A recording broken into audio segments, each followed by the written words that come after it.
Hello, my dear students of Class 7 CBSE. For today's English session, we are going to be doing something really exciting, which is the reading and understanding further of the lesson, Bringing Up Kari, which is the second lesson from your supplementary reader. I have already sent you a summary of the lesson, and you have gone through the lesson before this. So what I want you to do at home is I want you to open your textbooks and follow the lesson while it is being explained, but I also want you to have a pencil to write down any difficult words or meanings as and when the explanation has been given to you. All right, so let's begin without wasting any more time. Bringing Up Kari, the second lesson from your supplementary reader. Kari is a 5-month-old baby elephant who lives and grows up with his 9-year-old friend and keeper. Kari doesn't eat much, just about 16 kilograms of delicious twigs a day. See the way that sentence is put. Kari doesn't eat much, he just eats 16 kgs of delicious twigs a day. Can you imagine eating 16 kgs of food? Well, this 5-month-old baby elephant used to eat that much of food. So imagine when it grows up to be a big elephant, how much food it could possibly eat. All right, playful and sensitive, Kari saves a boy from drowning, and this story is about that. All right, so please follow in your lesson as and when this the reading and explanation is being done. All right, so Kari the elephant was 5 months old when he was given to me to take care of. I was 9 years old and I could reach his back if I stood on tiptoe. All right, so when he stands on the tips of his toes, this little boy who is 9 years old could reach the back of the elephant whose name was Kari. All right, he seemed to remain that high for nearly 2 years. All right, so for nearly 2 years, this baby elephant was as high as this 9-year-old boy could stand on his tiptoes and reach the back of the elephant.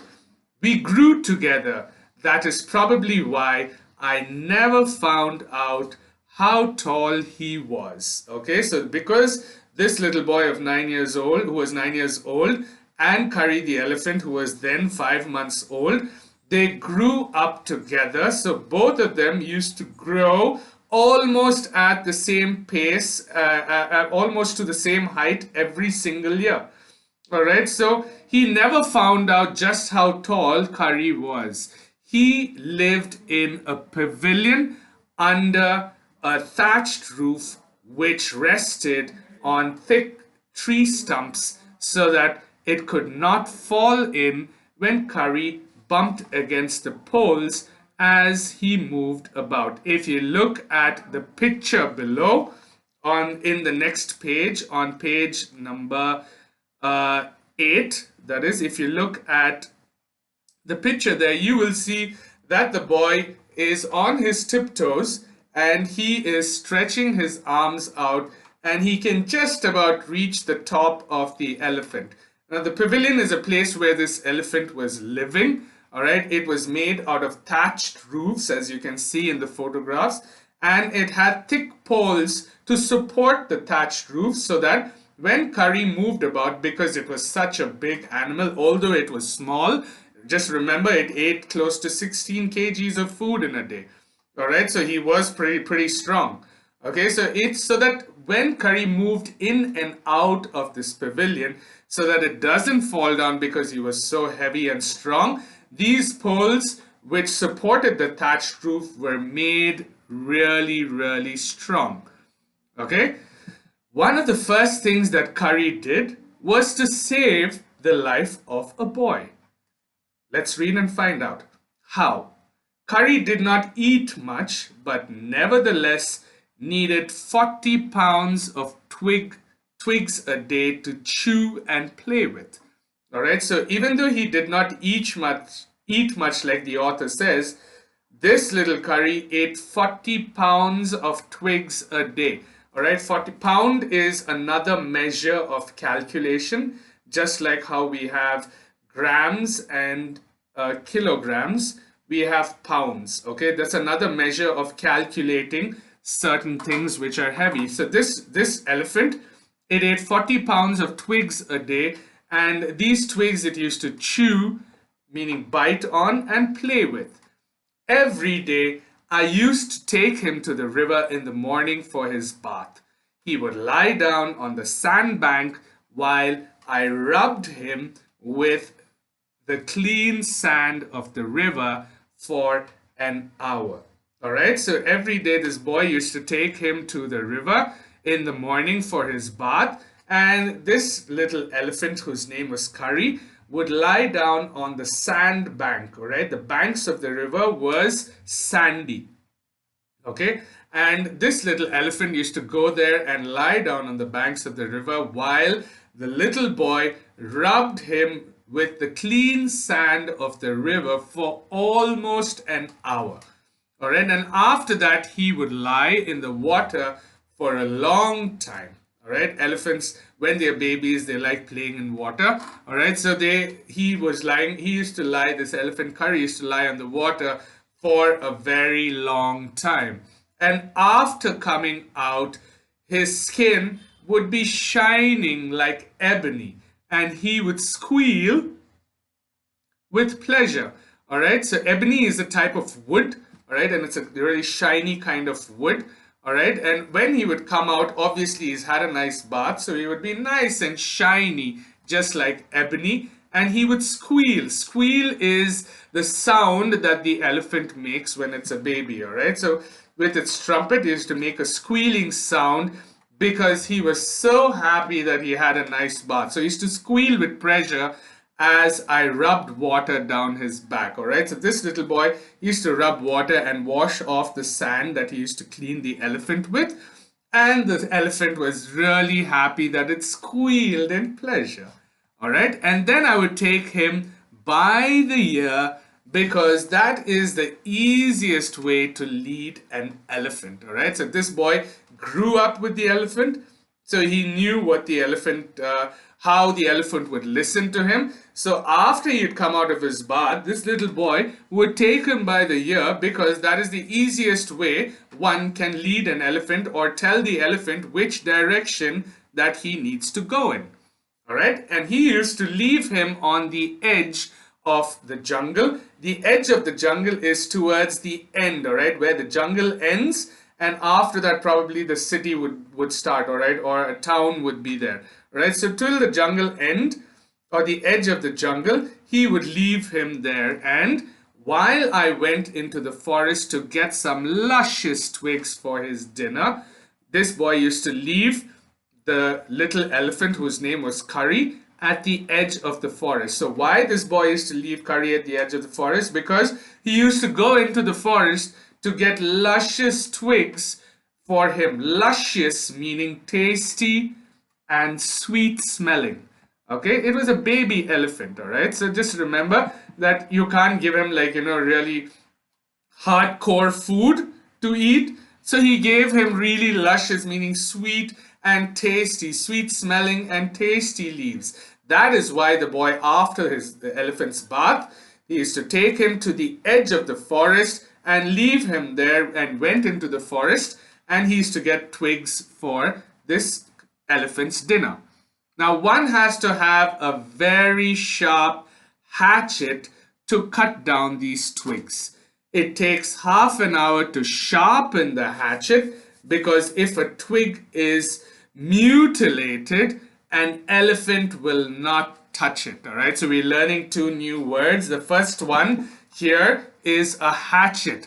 A hatchet is a small axe. All right, this boy was also of 9 years old, so he must have been a little younger to you, but this boy had a very sharp hatchet, all right, which was a small little axe to cut down these twigs whenever he used to go to a forest. And he also tells us about the time. It used to take about half an hour to sharpen the hatchet. All right, it was an axe which needed sharpening, Because if a twig is mutilated meaning torn, awkward, or disfigured in shape. Okay, so if it was mutilated, an elephant will not touch it, he will not eat it. So it has to be perfect twigs that he had to get from the forest. Okay, which is why he used to sharpen his axe and precisely cut it at the right place so that it comes out as a full twig and the elephant likes eating it. Okay, it was not an easy job to get the twigs and the saplings for curry.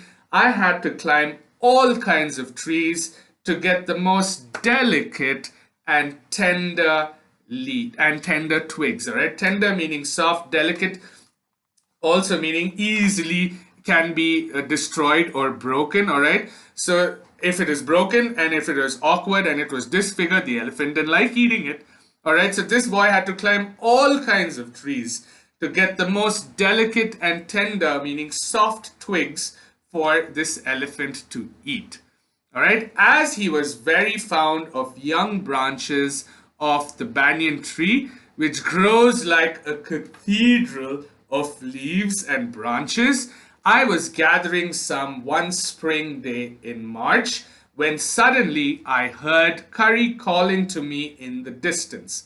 Okay, so while this boy did this on a daily basis, he was very fond of young branches of the banyan tree. Okay, so if you've seen a banyan tree will have from its branches strings or roots which actually go down to the bottom of the and touch the ground. Okay, so if you look at it, it looks like a cathedral of leaves. All right, it's the banyan tree grows like a cathedral. A cathedral is a church, all right, which has like high ceilings. Okay, so if you look at a banyan tree, also you will see roots coming out from the branches of the tree and touching the ground. All right, so this looked like a cathedral of leaves and branches. Okay, and I was gathering some one spring day in March when I suddenly heard Curry calling to me in the distance. So while this boy was doing this, this elephant started calling to him. And he was at a distance. Obviously, he left him at the edge of the forest. Now, as he was still very young, the call was more like that of a baby than an elephant. All right, because the elephant was still young. All right, so the call or the sound that he made was more like that of a baby than an elephant. And I thought somebody was hurting him. So I came down from my tree and ran very fast to the edge of the forest where I had left him. But he was not there. Okay, this boy, he leaves the young elephant, whose name is Curry, at the edge of the forest. And one day in the month of March, he goes to the forest, and while he is getting the twigs from the bamboo tree, the most tenderest and delicate twigs, this boy heard his elephant scream. Okay, and it was like a baby that was calling out to him. So because of that, this boy thought that someone must be hurting my elephant, and he runs down fast to the edge of the forest where he had left him. But Curry was not there. He looked all over but could not find him. All right, so what we're going to do is we're going to stop at that for today. And what I want you to do is, at home, I want you to write down in your class workbooks the difficult words and the meanings as it was explained to you in today's class. Okay, well, what we will do is in further sessions, we will go and read and understand the lesson further, but we're going to stop at this for today. I hope you enjoyed this session. Have a nice day, everybody. Bye-bye.